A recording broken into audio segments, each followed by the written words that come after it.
Es gracioso e irónico que, en todos mis años como cocinero en varios restaurantes, mi primera y única experiencia paranormal no me haya sucedido en una cocina, sino en un barco. Mi nombre es Duque, y soy chef. Actualmente trabajo para una agencia de catering en el sur de Florida. A mí y a un equipo de cocineros y chefs nos contratan para eventos de todo tipo, en salones, galas, fiestas en mansiones, marinas y, de vez en cuando, yates de lujo. Esta historia en específico pasó hace 3 años, cuando un cliente contrató los servicios de la agencia, y la paga era muy buena. Pero eso sí, tendríamos que embarcar 3 días para atender a un grupo de 20 personas en un yate grande. En serio se pagaba muy bien y mi agenda estaba despejada, así que acepté de inmediato cuando mi jefe me lo propuso. El yate zarpó al atardecer de un jueves desde una marina con guardias en la entrada y camionetas negras estacionadas. La tripulación era poca pero muy profesional. Capitán, primer oficial, 2 marineros y 2 asistentes. Del lado del catering íbamos 4, otro chef y yo en la cocina, una pastelera a la que llamaré Emma y un mesero que hacía también de barman. Y si sienten que había mucha gente en ese yate, tienen razón, pero es que en serio era un yate muy grande. Ninguno de nosotros tenía idea de quién era el dueño del yate o quiénes eran los invitados, pero tampoco nos correspondía hacer más preguntas de la cuenta.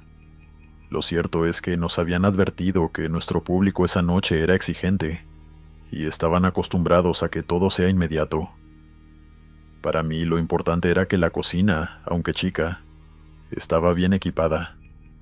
El otro chef y yo nos sentimos cómodos de inmediato y empezamos a cocinar. El primer día fue bastante sencillo: almuerzo ligero, bocadillos a media tarde, cena formal a las 9, pescado fresco, carnes, ensaladas, postres con frutas. Todo salió bien. A las 11 y algo dimos por terminada la comida y yo me quedé limpiando equipo con Emma. El mesero seguía en cubierta con las copas. Los invitados se movían entre música y risas a lo lejos, y algo que sí me intimidó es que alrededor del yate solo se veía la profunda oscuridad del mar. Los pasajeros eran muy amables y en un momento, ya a eso de las 12, nos invitaron a nosotros a unirnos. Emma aceptó, pero como yo no bebo cuando estoy de servicio, rechacé amablemente la invitación. Ahora, lo que sí hago es fumar. Por eso cuando cerré la cocina, me lavé las manos, guardé el uniforme y salí a la cubierta de popa a fumarme un cigarro, con cuidado de que el humo no molestara a nadie. La noche estaba muy tranquila, casi no había viento y tampoco oleaje. El yate iba a poca máquina, como para no marear a nadie, y noté que poco a poco nos alejamos más de la costa hasta que las luces de Miami desaparecieron en el horizonte. Fue un momento bastante relajante. Se escuchaba el suave golpe del agua contra el casco. Arriba, algunas luces del yate encendidas. Alrededor negro. Apoyé los codos en la barandilla. Prendí el cigarro y miré el agua. Solo descansé y me puse a pensar en mis asuntos, cuando de pronto vi la cosa más extraña que he visto en mi vida. Primero creí que era una mancha de luz en la superficie, tal vez el reflejo de la luna, pero no. Luego pensé en el reflejo de uno de los focos del yate. Enfoqué mi mirada, intentando buscarle sentido a lo que veían mis ojos, y a medida que pasaban los segundos, más miedo y confusión me empezó a entrar en el cuerpo. A unos 15-20 metros de la popa, vi a una mujer caminando sobre el mar. Hago énfasis en esto. Estaba caminando. No flotando ni nadando. Caminando. Brillaba. No como si llevara una linterna con ella, sino como si ella misma fuera una especie de luz. Es muy difícil de describir. Me recordó al brillar de una luciérnaga, pero plateada, como si ella misma fuese un punto de luz tenue, suficiente para dibujarla entera sobre la oscuridad. Alrededor de sus pies, el agua hacía pequeñas ondas, y por eso insisto en que caminaba, porque con la tenue luz que emitía, yo podía ver que esa mujer estaba dejando pisadas sobre el agua del mar. Habré durado unos 10 segundos mirándola con la boca abierta antes de reaccionar. Solté el cigarro y el corazón me golpeó el pecho.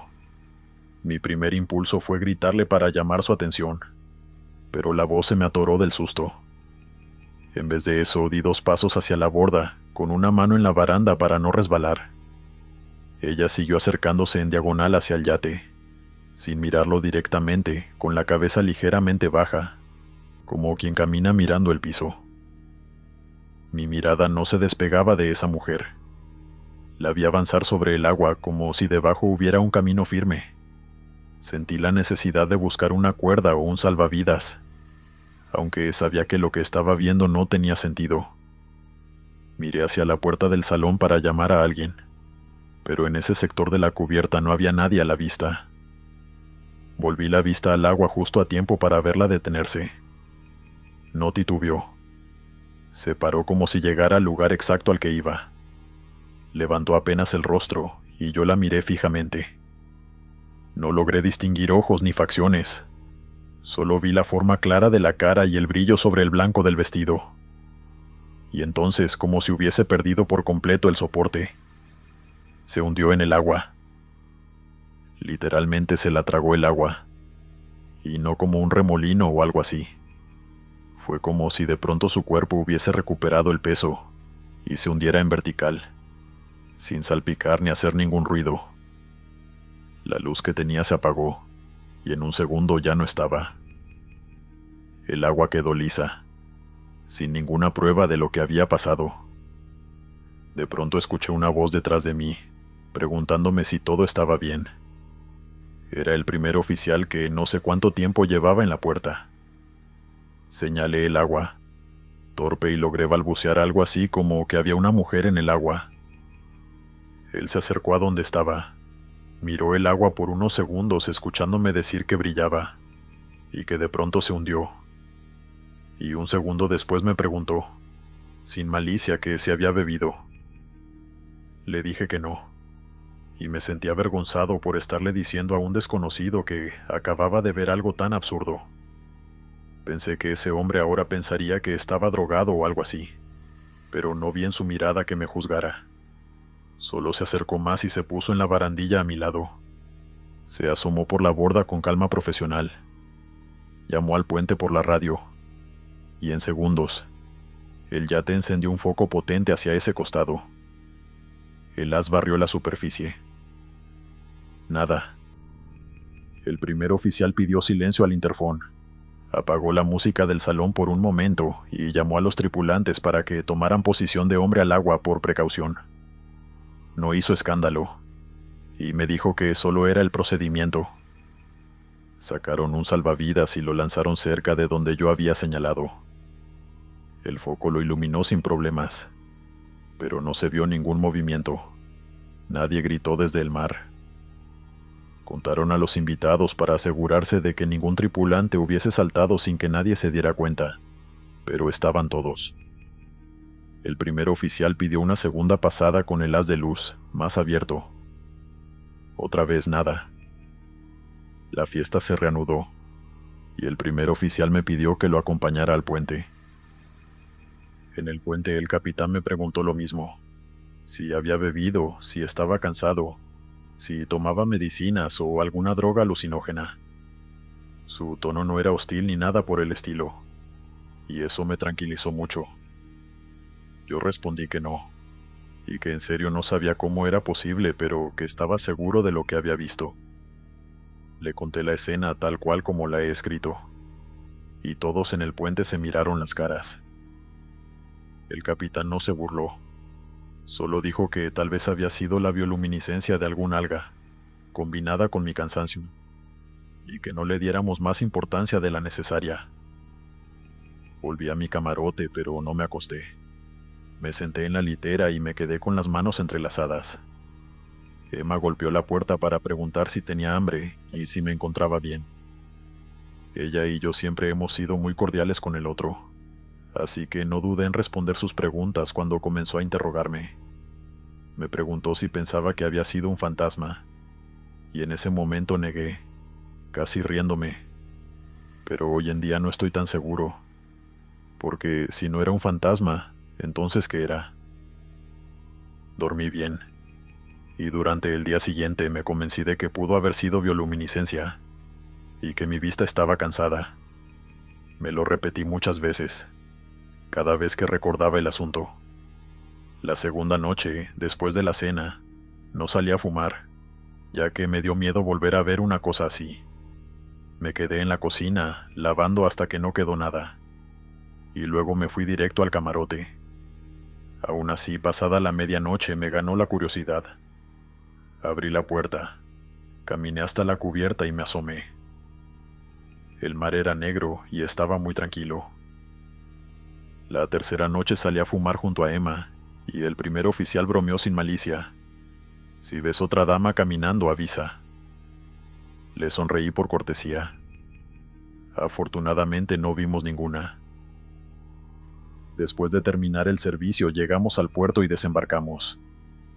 Volví a mi departamento e intenté no pensar en el asunto. Y no quiero que me malentiendan. No es que todo esto de la mujer en el mar me perturbara ni me quitara el sueño, pero me sentía mal. Porque yo sabía que no era bioluminiscencia. No tengo una explicación, pero sé lo que vi. Y puedo decir que estaba sobrio, y no me gusta llamar la atención. No me estoy inventando nada. Solo sé que vi a una mujer caminar sobre las olas. Brillante. A unos 20 metros del yate. Y la vi hundirse sin ruido. Eso y nada más. El mar quedó igual que antes. Nadie faltó a bordo. Nadie pidió ayuda. La noche siguió como si nada, salvo por el minúsculo detalle de que vi algo imposible sobre el mar. Y nunca voy a olvidarlo. Buenas noches, soy Glenn. La información de mi canal me dice que el 70% de ustedes que frecuentemente ven este canal aún no han presionado el botón de suscribirse. Así que quiero pedirte un favor. Suscribirte y darle like ayuda mucho a este canal. Te agradeceré que presiones el botón de suscribirse. Hola comunidad. Mi nombre es Héctor y trabajo en la costa de Venezuela, por el lado de Choroní. Mi amigo José Carlos y yo tenemos un peñero, una lancha larga para que nos entiendan, con el que llevamos y traemos gente a Los Cayos en temporada vacacional. Y cuando no hay suficientes pasajeros nos rebuscamos con algo de pesca. No somos guías de lujo ni nada de eso. Gasolina medida, chalecos, un motor que conocemos de memoria y la mar de frente. Siempre llevamos a la gente a eso de las 8 de la mañana.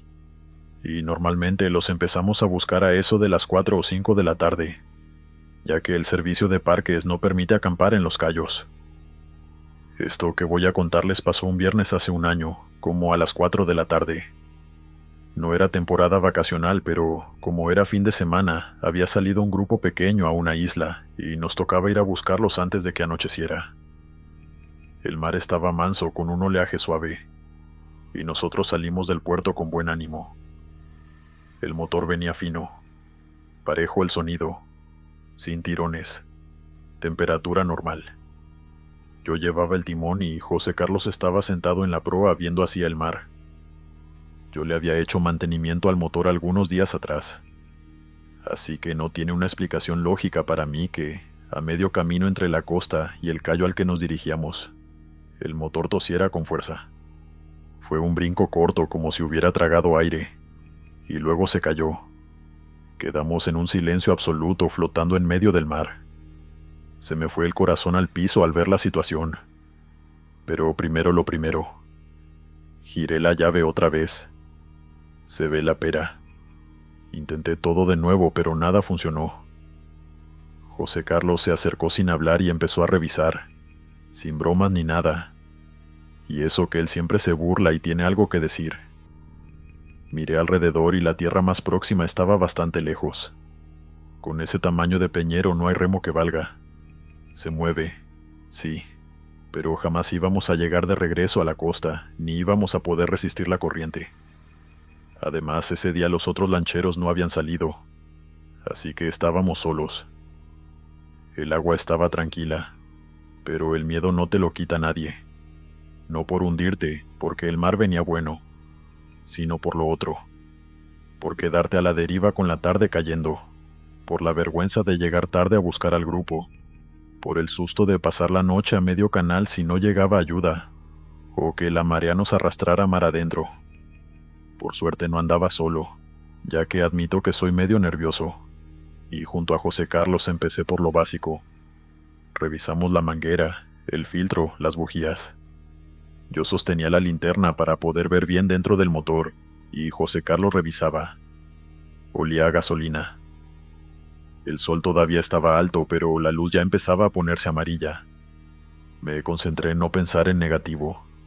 Y entonces, no sé si por nervios, o porque sí estaba pasando algo, empecé a notar otra cosa. Primero fueron chapoteos, pero no como los que hace el casco del peñero cuando la marea lo mueve, sino con golpecitos separados sobre el agua, como si alguien nadara en círculo alrededor nuestro. Me levanté un poco, y la superficie del agua estaba lisa, apenas rizada, ya que la marea sí estaba muy suave. Y no había nada. Volví a agacharme con José Carlos, y a los pocos segundos otro chapoteo más cerca. Me dije que eran peces grandes, o una tortuga que vino a curiosear, y no dije nada porque José Carlos sí estaba bien concentrado. Creo que pasaron unos 5 o 10 minutos, y el sol bajó otro poco. No nos habíamos movido mucho de nuestro sitio, y José Carlos y yo murmurábamos mientras él apretaba una abrazadera, y yo sin querer dejé de mirar sus manos y empecé a buscar con el oído esos chapoteos en el agua. Vinieron 2 juntos, a babor, no fuertes pero claros. Luego otros a estribor. No era la estela del peñero, que venía quieto. Era otra cosa moviéndose. Ahí sí no me aguanté y le pregunté a José Carlos si lo había escuchado, y él me dijo que sí, sin levantar la cabeza, y me dijo que me concentrara y que le pasara la llave 12.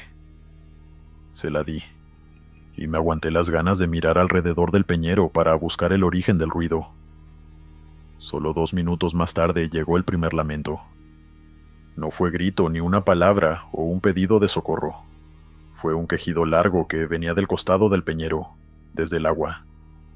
No volteé de inmediato, sino que me le quedé mirando a José Carlos, como esperando su reacción.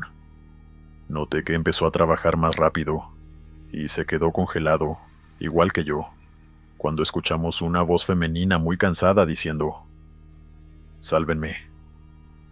José Carlos, que sí es más creyente que yo, soltó la llave, se persignó rápido y empezó a rezar un Padre Nuestro con los labios apretados, apurado. Yo me quedé ahí como si no me creyera lo que estaba pasando, y de pronto se me ocurrió que fuera una turista necia, de esa gente loca que piensa que puede llegar nadando a la orilla o algo así. Me quise levantar para buscarla, listo para gritarle dónde estaba, y lanzarle un salvavidas a esa mujer. Pero como si hubiese sentido mis movimientos, José Carlos dejó de rezar de pronto. Me tomó de la muñeca y me dijo que no me parara, y que no mirara. Se me revolvió el estómago, como digo, él era muy creyente, pero yo no. Y la verdad estaba cada vez más convencido de que aquella solo era una turista que necesitaba mi ayuda. Por eso no le hice caso.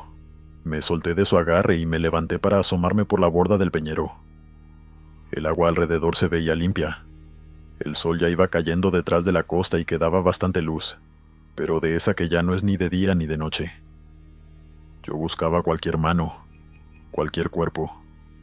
Otro chapoteo sonó pegado al casco. Me giré. Ahí las vi.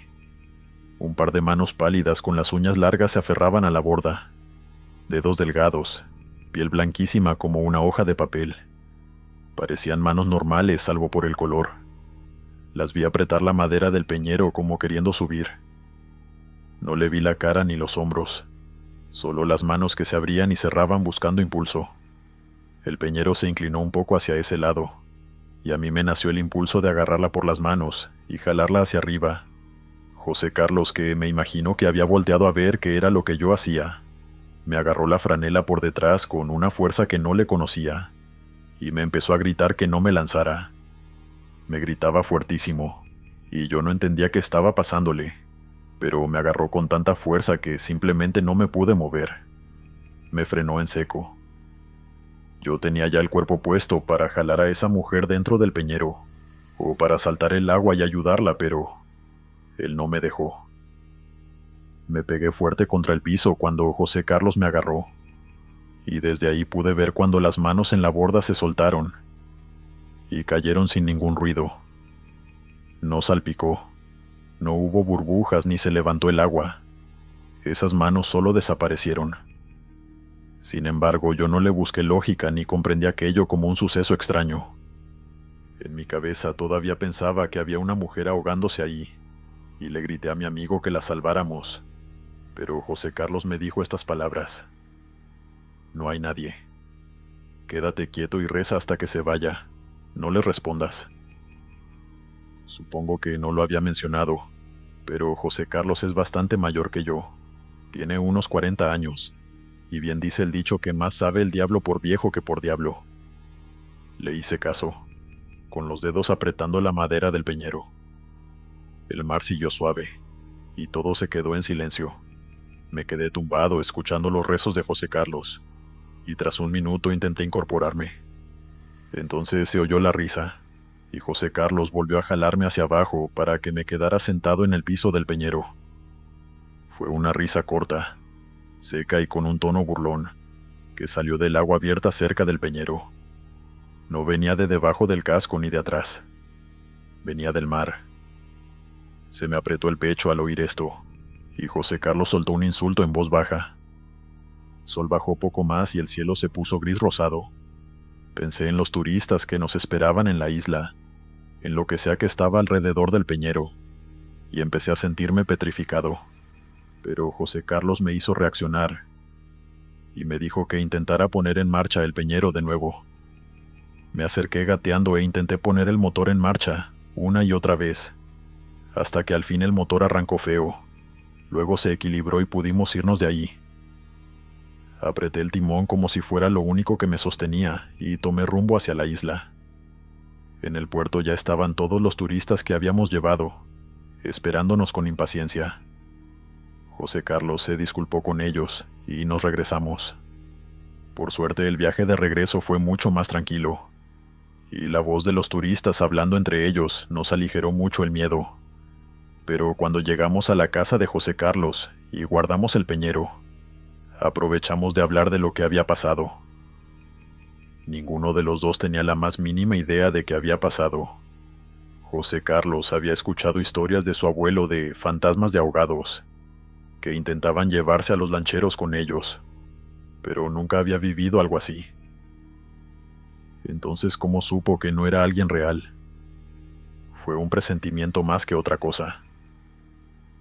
No dormí bien esa noche, soñando que alguien me jalaba dentro del agua.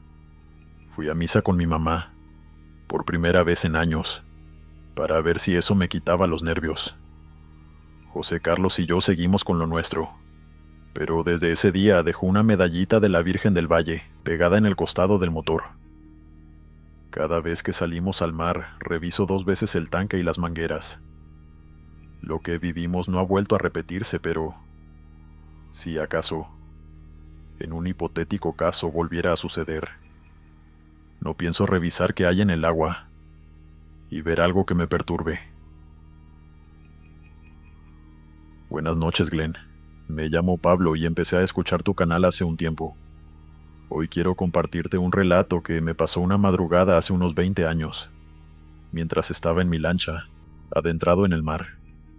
Soy pescador en el Golfo de México desde muy joven, y gracias a Dios he podido salir adelante y vivir de esta actividad que tanto amo. Por eso todas las madrugadas salgo en mi lanchita de fibra, con el motor fuera de borda, con una hielera grande donde mi compadre Rafa y yo vamos acomodando la pesca. Aquella madrugada salimos a las 4 en punto. Como siempre solo éramos Rafa y yo, que me acompaña desde hace años. El mar estaba tranquilo, aunque no se podía ver ningún reflejo, ya que el cielo estaba cerrado, sin luna. Llegamos al punto, echamos las redes y nos pusimos a la rutina de siempre. Revisar boyas, recoger, desenganchar peces, pasarlos a la hielera, reacomodar cabos. Estábamos hablando de algún chisme del pueblo, y aparte de nuestras voces, el único ruido era el del agua golpeando suavemente el casco. Habíamos amarrado la primera red y asegurado buena parte de la pesca cuando se sintió el primer golpe. Fue un toque leve, abajo en la línea de agua, del lado de babor. Pensé enseguida en basura o en un tronco, de esos que andan flotando porque la marea los lleva. Miré a Rafa, para ver si él también lo había escuchado. Y sí, alzó las cejas y nada más.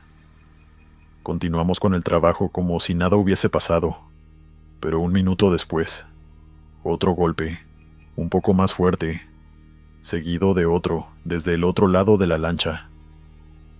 Ahora la lancha se movió, lo justo como para hacernos tambalear. Deben ser delfines, dijo Rafa sin darle importancia. Vienen a ver qué traemos.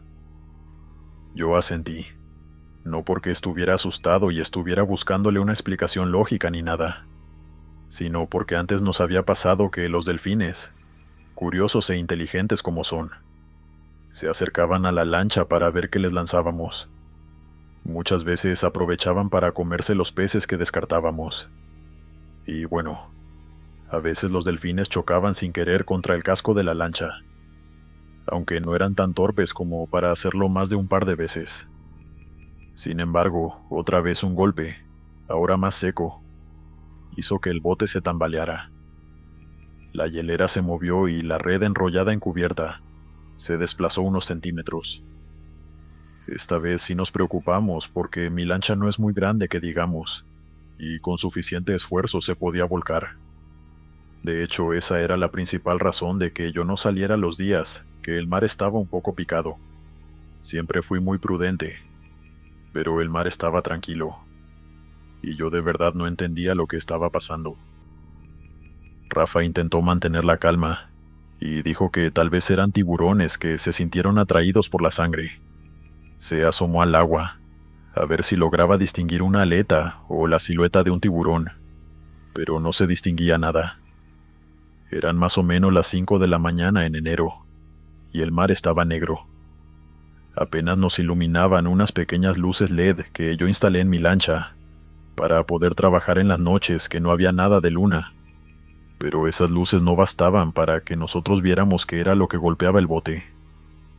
Creo que no pasó ni medio minuto cuando los golpes se repitieron, y esta vez ya no eran esporádicos, sino continuos, y tan fuertes que tuve que sentarme para no caerme, ya que mi lancha esta vez sí se sacudió bien fuerte. El casco vibraba como si alguien estuviera probando su resistencia. Debo insistir en que el mar estaba en calma. Ni una sola ola fuerte estaba golpeando el casco, y ahora yo sí tenía un nudo en la garganta. Pensé en los documentales que había visto y pensé que podía ser una orca o algo así. Pero esos animales jamás atacan a las personas ni a los barcos. Miré a Rafa y pude distinguir que tenía el gesto como desencajado. Me susurró que definitivamente no eran delfines ni tiburones. El mar seguía quieto. No había viento y yo estaba congelado intentando entender lo que sucedía. El ritmo de los golpes me hacía sentir que esa cosa en el agua, fuese lo que fuese, nos estaba midiendo, como probando qué tanto debía empujar para hacer que la lancha volcara. De pronto recuperé la compostura y apreté los dientes. Metí más adentro la hielera para que dejara de moverse y me acerqué al motor para ponerlo en neutral. Ahora, sé que muchos de aquí deben estarse preguntando por qué simplemente no arrancamos y nos largamos de ahí. Y fue principalmente por 2 razones. La primera es que aún teníamos la red colgando, y la segunda es que no sabíamos qué había debajo del agua. Por esas razones era un enorme riesgo poner en marcha el motor, ya que las hélices podían enredarse y nos quedaríamos varados varios kilómetros mar adentro. Los golpes subieron en intensidad. El material de mi lancha crujió. Ahí sí es verdad que perdí la compostura, y con la voz temblando le dije a Rafa que me pasara la linterna, que iba a revisar qué estaba pasando. Rafa me dio la linterna de mano que siempre llevábamos con nosotros. una buena que usábamos para hacer señales y para revisar el motor en caso de que algo malo pasara. Me afirmé con una mano al borde y apunté hacia el agua, pegado al costado. El haz de luz cortó la negrura del mar que nos rodeaba. Moví la luz despacio, buscando cualquier lomo de un animal, cualquier sombra grande bajo el agua. La lancha recibió otro empujón con ganas. La luz tembló, y entonces los vi. A menos de 1 metro de la línea del agua, justo bajo la superficie, aparecieron rostros de personas. No uno, varios. Estaban hinchados, grises, con los ojos cerrados y las bocas entreabiertas. Eran caras de gente ahogada, 3 o 5, tal vez más. Estaban ahí, como si nos miraran con los ojos cerrados. La luz les pegó y los hizo más claros. La linterna se me resbaló de la mano y cayó sobre la cubierta con un golpe seco. Me quedé sentado en el piso de la lancha y apenas podía respirar de los nervios. Mi compadre Rafa me preguntaba qué había visto, casi tan asustado y confundido como yo, pero no logré hablar sino hasta unos segundos después. Y los golpes seguían. Yo no pude articular bien mis palabras, y solo alcancé a decir: caras. Él no entendió lo que le decía, obviamente, así que se agachó, agarró la linterna del piso y se asomó al mismo punto, con la lancha todavía moviéndose por los empujones. Se quedó un rato mirando hacia el mar oscuro, y me dijo que no veía nada al principio, pero unos segundos después, susurró que algo se estaba hundiendo en el agua, que podía ver una sombra. Yo volví, con el estómago apretado. Rafa sostuvo la luz unos segundos más, y lo único que alcanzamos a ver fueron figuras deformes, que se perdían hacia abajo. Creo que es obvio que el agua del mar no es tan nítida como la de una piscina, así que lograr distinguir algo en la profunda agua del Golfo de México no fue nada sencillo. Pero aún así, ambos logramos ver algo. No sabíamos bien qué, pero algo. Los golpes continuaron, ahora más arriba hacia proa, luego hacia popa, alternados como si esas caras que había visto nos estuvieran rodeando. En un par de ocasiones la lancha quiso girarse sola, y yo, aún aterrado, solo me agarraba del banco sin saber qué hacer. Rafa me dijo que subiría la red para que nos fuéramos, pero esa idea me hizo entrar en pánico, y le dije que no lo hiciera, porque me daba miedo que subiendo la red, esas cosas pudieran subirse con nosotros. Claro que Rafa entendió sin necesidad de que le explicara, y simplemente se acercó a mí y nos sentamos junto a la hielera, intentando hacer una especie de contrapeso para que la lancha se mantuviera estable. Rafa me dijo que no me asomara cuando me vio agarrar la linterna del piso y sujetarla con mis manos, y yo negué con la cabeza. No lo hubiera hecho ni por todo el dinero del mundo. Tenía la garganta seca, sentía el olor de la sangre de los peces mezclado con algo que no sabía identificar. El aire estaba frío de golpe, no hacía brisa, y sin embargo sentía frío en los brazos y en las piernas. Durante unos 5 minutos Rafa me insistió en que subiéramos la red y nos fuéramos, pero yo estaba congelado, y solo le decía que no para que no se subieran. Me gustaría decir que hoy en día, un poco más viejo, mantendría la calma y lo ayudaría a subir la red para irnos, sin preocuparnos de que la hélice se enredara, pero no estoy del todo seguro. Aún tengo grabadas algunas de esas caras en mi memoria, y creo que a día de hoy sentiría el mismo miedo y me quedaría igual de bloqueado. Al final mi compadre Rafa hizo lo que creo que cualquier otra persona en su situación habría hecho. Me sacudió con fuerza por los hombros y me pegó un grito que me hizo reaccionar, diciéndome que o nos movíamos de allí o nos caíamos al agua. Estar en el agua con esas cosas fue una imagen mucho más aterradora, y ahí sí reaccioné. Me levanté y empecé a ayudarlo a recoger la red. El peñero recibió otro empujón, y sentí que la lancha esta vez sí se volteaba, pero un milagro del cielo lo evitó. Recogimos lo que faltaba de la red, y ni bien la vimos. Rafa saltó hasta el motor y lo encendió. Rafa nos puso en marcha de forma suave, lo justo para movernos sin que la hélice hiciera un desastre.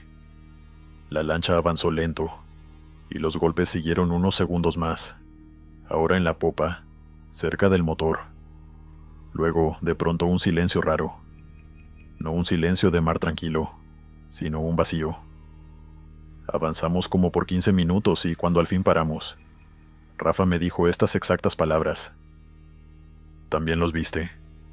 Había algo flotando atrás.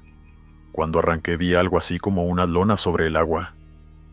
Yo le dije que había visto unas caras, que las vi cuando apunté la linterna en el agua, y que por eso me había asustado tanto. Ninguno insistió en el tema, y solo nos quedamos ahí flotando, sin saber si seguir pescando, si fingir que nada había pasado. De lo que sí estábamos seguros era de que no nos quedaríamos en ese cuadro, y nos fuimos lento hasta otra parte de la costa. Afortunadamente no nos tocó más nada, ni sentimos golpes en el casco de la lancha o algo así. El horizonte, hacia oriente, empezó a aclararse con una línea pálida. No tardó en asomar el sol. Apenas salió, pareció que el mar recuperó su ruido normal. Yo de nuevo volví a respirar tranquilo, y poco a poco las manos dejaron de temblar. Rafa y yo intentamos seguir pescando por un rato, como si nada hubiese pasado, pero no podíamos. Estábamos muy nerviosos y cualquier sonido nos hacía pegar brincos. Cada vez que una ola movía el bote, yo tenía que luchar contra la idea de verlos otra vez. No volvieron, pero igual los nervios me hicieron decirle a Rafa que era hora de volver, y él estuvo de acuerdo.